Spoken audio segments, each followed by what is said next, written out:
مخالف مسیح کون ہے؟ مخالف مسیح کی شناخت کے بارے میں بہت سی قیاس آرائیاں پائی جاتی ہیں۔ Vladimir Putin, Prince William, Mahmoud Ahmadinejad اور پوپ فرانسس مخالف مسیح کے تعلق سے قیاس آرائیوں میں کافی مشہور ہیں۔ امریکہ کے سابق صدر باراک اوباما اور موجودہ صدر ڈونلڈ ٹرمپ کو بھی اکثر مخالف مسیح کہا جاتا ہے۔ پس مخالف مسیح کون ہے اور ہم اسے کیسے پہچان پائیں گے؟ بائبل واضح طور پر کچھ نہیں بتاتی کہ مخالف مسیح کا تعلق کس علاقہ سے ہوگا۔ بائبل کے بہت سے عالمین کا گمان ہے کہ مخالف مسیح 10 قوموں کے اتحاد یا رومی سلطنت میں سے رونما ہوگا جو عصر نو قائم ہوگی۔ دانیل 7 باب 24 سے 25 آیات اور مکاشفہ 17 باب 7 آیات۔ بعض عالمین کے نزدیک مخالف مسیح یہودیوں میں سے ہوگا کیونکہ مسیحا کہلانے کے لیے اس کا یہودی ہونا ضروری ہے۔ بہرحال یہ سب قیاس آرائیاں ہیں کیونکہ بائبل صاف طور پر نہیں بتاتی کہ وہ کہاں سے آئے گا یا اس کا تعلق کس نسل سے ہوگا۔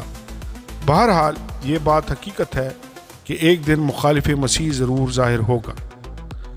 دوسرا تسلونیکیوں 2 باب 3 سے 4 آیات بیان کرتی ہیں کہ ہم اسے کیسے پہچانیں گے؟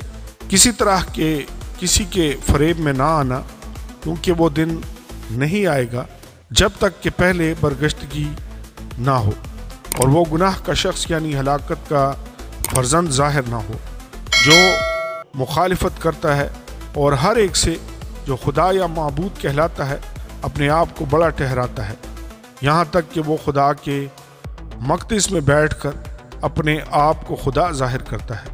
ممکن ہے کہ بہت سے لوگ جو مخالف مسیح کے ظہور کے وقت زندہ ہوں وہ اسی کی شناخت پر بہت حیران ہو جائیں۔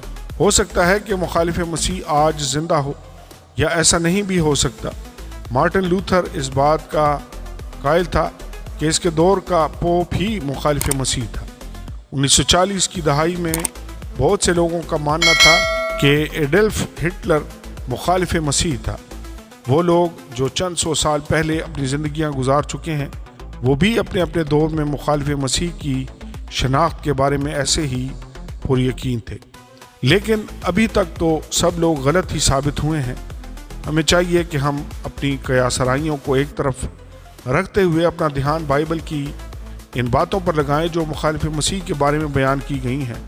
مکاشفہ 13 باب 5 سے 8 آیات بیان کرتی ہیں، اور بڑے بول بولنے اور کفر بکنے کے لیے اسے ایک منہ دیا گیا اور اسے 42 مہینے تک کام کرنے کا اختیار دیا گیا، اور اس نے خدا کی نسبت کفر بکنے کے لیے منہ کھولا کہ اس کے نام اور اس کے خیمہ یعنی آسمان کے رہنے والوں کی نسبت کفر بکے، اور اسے یہ اختیار دیا گیا کہ مقدسوں سے لڑے اور ان پر غالب آئے، اور اسے ہر قبیلہ اور امت اور اہل زبان اور قوم پر اختیار دیا گیا، اور زمین کے وہ سب رہنے والے جن کے نام اس برہ کی کتاب حیات میں لکھے نہیں گئے جو بنائے عالم کے وقت سے ذبح ہوا ہے، اس حیوان کی پرستش کریں گے۔